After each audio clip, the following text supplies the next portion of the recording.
A'udhu billahi minash shaitanir rajim. Bismillahir rahmanir rahim. Me emrin e Allahut, mëshiruesit, mëshirbërësit. Allahun e falenderojmë, prej tij falje, ndihmë, udhëzim dhe shpëtim kërkojmë. Salavate dhe selame qofshin për edukatorin e njerëzimit, mëshirën për mbar botrat. Selame qofshin për familjen e tij të pastër, për shokët e tij besnik dhe mbi gjithë ata që e ndjekin dhe do ta ndjekin rrugën e pejgamberit sallallahu ta'ala alaihi wasallam deri në ditën e Kiametit.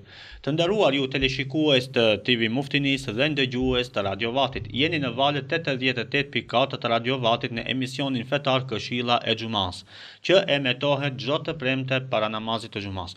Unë udhëheqësi e emisionit Irfan Sulejmani, referent në Muftinin e Shkupit, ju përshëndes me përshëndetjen e ngrohtë islame. Assalamu alaikum wa rahmatullahi wa barakatuh. Paqja, mëshira dhe begatit e Allahut qofshin mbi të gjithë ju. Mysafir të sotëm kemi hoxhën e nderuar Rasim Efendi Ademi, imam dhe hatip në xhamin Karshijaka të fshatit Batinc. Hoxhi i nderuar, mirësevjet në emisionin tonë të radhës Këshilla e Xumas. Mirësevjet. Të nderuar teleshikues të TV Muftinis dhe ndëgjues të Radio Vatit, tema e sotme që do të elaborojmë së bashku me hoxhën e nderuar është ndikimi i Ramazanit në jetën e besimtarit. Hoxhi i nderuar, pasi që tash ka kaluar muaji i shenjtë i Ramazanit, dua t'ju parashtroj një pyetje se çka duhet të vepron besimtari pas Ramazanit. A'udhu billahi minash shaitanir rajim. Bismillahir rahmanir rahim. Alhamdulillah wassalatu wassalamu ala rasulillah wa ba'd. Yaqulu Allahu ta'ala fi kitabihil karim. Ba'da a'udhu billahi minash shaitanir rajim. Bismillahir rahmanir rahim. Wa'bud rabbaka hatta ya'tiyaka al-yaqin. Sadaqa Allahul azim. Hamdi, falëndrimi, lavdrimi i takon vetëm Allahut dhul Xhelal, atë falenderojmë, prej tij ndihmë dhe falje kërkojmë. Salavat e selamet, përshëndetjet qofshin për Muhammedin alayhi salam, familjen e tij, shokët e tij dhe gjithë besimtarët që e ndjekin dhe do ta ndjekin në rrugën e tij deri në ditën e Kiametit. Fillimisht ju falenderoj juve, afis i nderuar, për ftesën. Dhashtë Allahu dhul Xhelal që këta fjalë që do t'i flasim për dëgjuesit dhe shikuesit e këtij emisioni të reflektojnë në jetët e tyre dhe të ndikojnë në zemrat e tyre. Sa i përket pyetjes se si duhet besimtari dhe ndikimi i Ramazanit në zemrat tona dhe çfarë duhet të bëjmë pas Ramazanit. Sigurisht se ne vetëm se u ndam nga një mysafir, nga muaji i mëshirës, nga muaji i Kur'anit, nga muaji në të cilën i sakrificës, sigurisht se ndjehemi të mërzitur, ndjehemi të pikëlluar, por gjithsesi dhashtë Allahu dhul Xhelal që inshallah Allahu ne ka pranuar gjitha ibadetet, adhurimet tona. Ajetin që lexova para jush, një ajet i shkurt por që përcjell një mesazh të madh. Allahu dhul Xhelal thot: "Wa'bud rabbaka hatta ya'tiyaka al-yaqin." Adhuroje Zotin tënd derisa të vijë ty e vërteta apo vdekja. Me këtë ajet kuranor Allahu dhul Xhelal ne përcjell disa mesazhe, por mesazhi kryesor është që besimtari duhet ta adhurojë Allahun dhul Xhelal jo vetëm një ditë, jo vetëm një muaj, por duhet ta adhuroj Allahun dhul Xhelal 365 ditë të vitit. Besimtari duhet të jetë në adhurim të Allahut dhul Xhelal vazhdimisht në jetën e tij, permanent, jo do thotë për një ditë të caktuar, jo për një muaj të caktuar. Muhamedi alayhi salatu wasalam thot: veprat më të dashura të Allahut dhul Xhelal janë ata vepra që janë të vazhdueshme edhe nëse janë pak. Për shembull, prej veprave më të dashura të Allahut dhul Xhelal është namazi, që besimtari nuk mjafton vetëm në muajin e Ramazanit. Për shembull, dikush thot: un kam falur 20 rekat namazate, un kam falën 50 rekat namazate. Jo, do thot besimtari do të vazhdoj edhe pas Ramazanit. Dikush mund thot se unë kam dhënë në sadaka, kam dhënë lëmosh. Mirë po, nuk mjafton vetëm në muajin e Ramazanit, por besimtari sipas këtij hadithit pejgamberit alayhi salam, duhet të vazhdoj të jep sadaka edhe pas Ramazanit. Dikush mund të thotë se un kam lexuar gjatë muajit të Ramazanit 5 hatme, 5 herë kam lexuar Kur'anin, e kam lexuar Kur'anin 8 herë, e kam lexuar Kur'anin 10 herë brenda muajit të Ramazanit, por nuk mjafton kjo.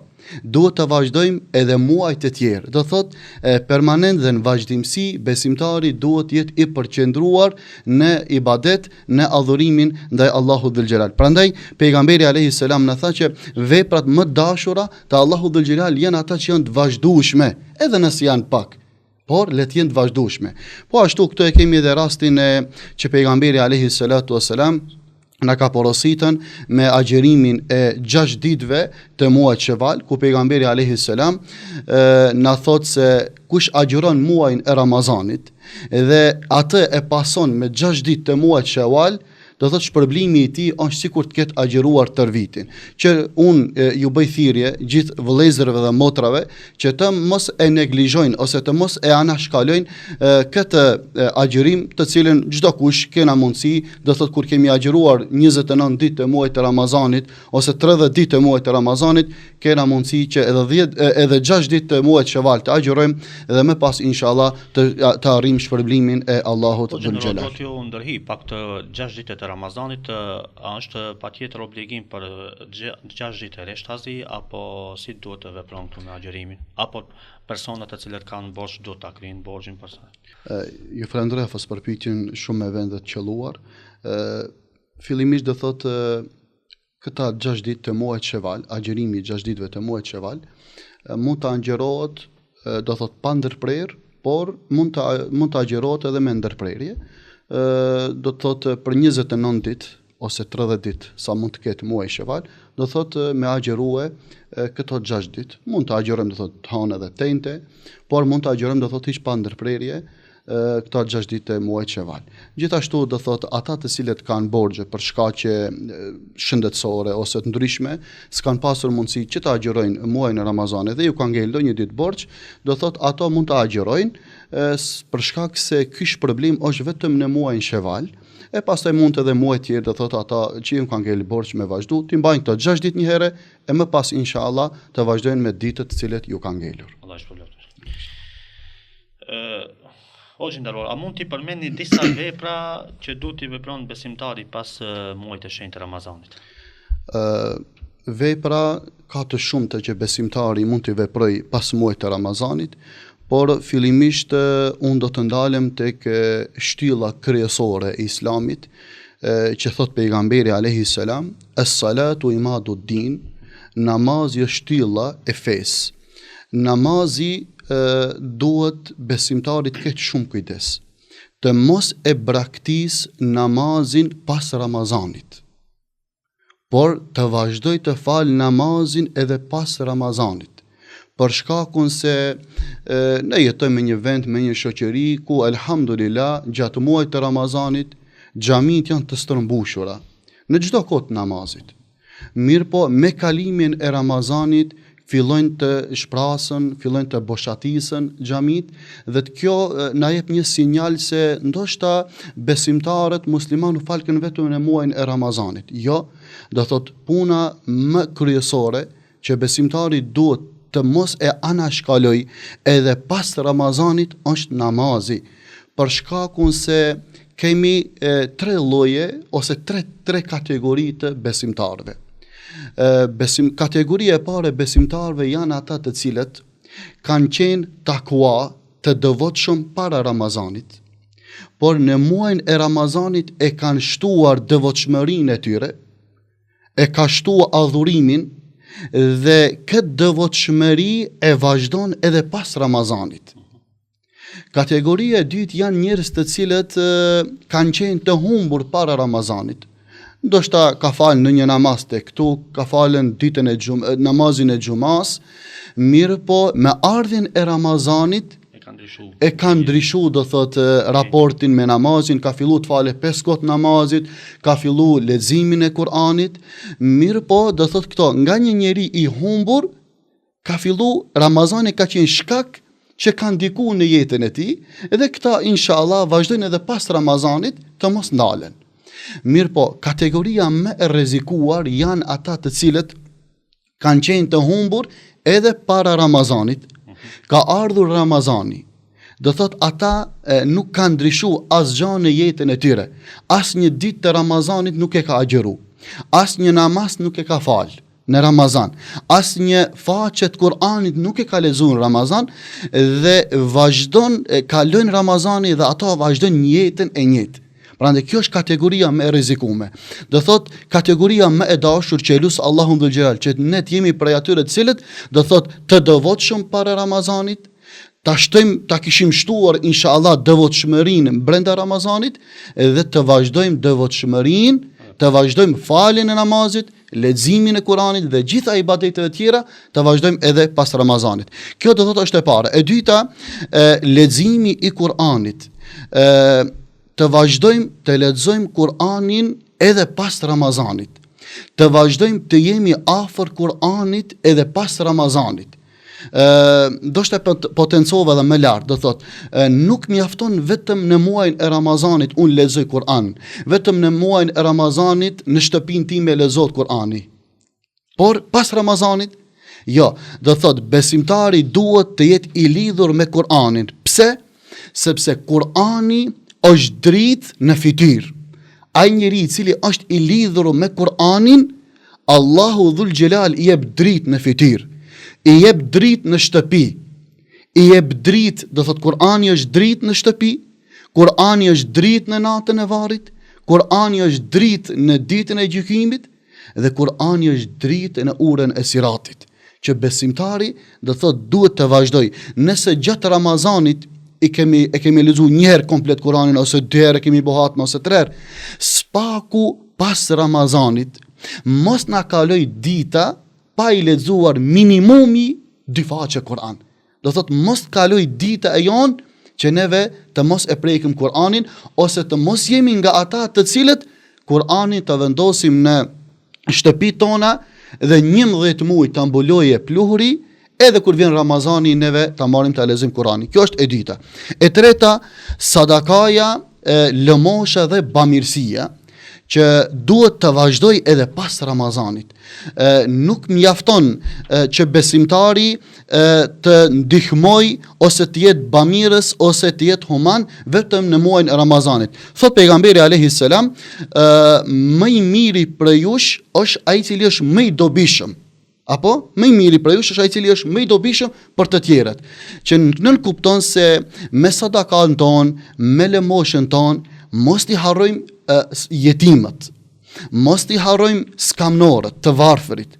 Pra nuk mjafton që unë ndihmoj vetëm në Ramazan, sepse ai jetimi ose ai varfëri nuk han vetëm në muajin e Ramazanit. Do thot ai ka nevojë edhe 11 muaj të tjerë.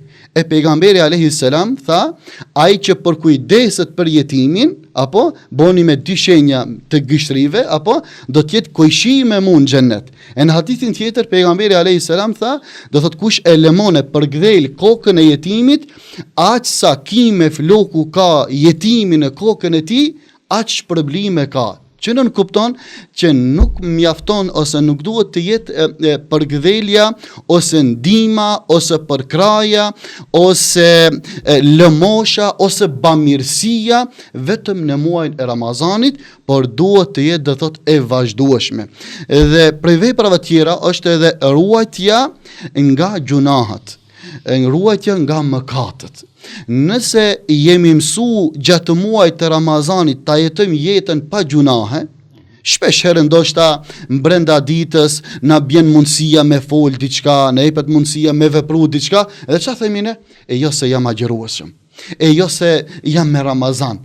E do thotë që këtë stil të jetës të vazhdojmë të jetojmë edhe pas Ramazanit, mos mbetet do thotë të ruhemi, të mbrohemi nga mëkatet vetëm në muajin e Ramazanit, por ashtu si jemi adaptuar dhe mësuar gjatë muajit të Ramazanit të jetojmë jetën pa gjunahe, pa mëkate, të vazhdojmë të jetojmë jetën tonë pa gjunahe dhe pa mëkate edhe jashtë Ramazanit. Që nën kupton se do thotë nëse në gjatë muajit të Ramazanit kemi agjëruar do thot me organizmin ton, jemi larguar nga haja dhe nga pija, tash Pas Ramazanit, ato do thot nuk i kemi obligim që të largohemi nga haja e nga pija, por të largohemi nga fjalët të cilët do thot ose nga mëkatet të cilët na dëmtojnë dhe na prishin zemrën tonë. O gjënderuar, pasi që jemi në minutat e fundit të emisionit, cili është mesazhi juaj për teleshikuesit e TV Muftinisë dhe ndëgjuesit e Radio Vatit? Para se të jap mesazhin e fundit, kisha dashur të përcjell dhe një porosi të Muhamedit alayhis salam, ku pejgamberi alayhis salam një prej ditëve i pyeti sahabët, shokët e tij, a dini cili është i bankrotuar, a dini cili është i falimentuar? Sahabët thanë, ja Rasulullah, i falimentuar është ai cili ka humbur pasurinë e tij. Pejgamberi alayhis salam tha, jo. I falimentuar, i bankrotuar është ai cili do dal para Allahut dhul xhelal me namaz, do dal para Allahut dhul xhelal me zekat, me sadaka, me haxh, me shumë vepra të mira, por të gjithë do t'i humb. Pse? Shkaku se ki e ka përgojuar dikë, e ka shar dikë, e ka nënshmuar dikë, e ka marrë pasurinë e dikuj me pa të drejtë, e ka vrarë dikë.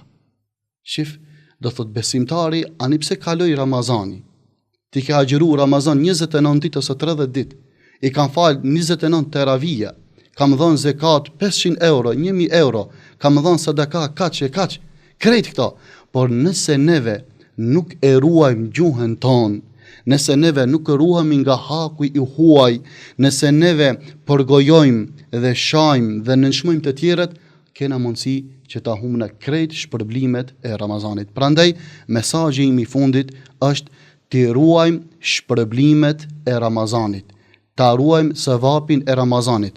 Nëse don ta dish se a është pranuar agjërimi jon, a është pranuar Ramazani jon, shif çfarë ndikimi kalon Ramazani në jetën tonë. Shif çfarë gjurme kalon Ramazani në jetën tonë.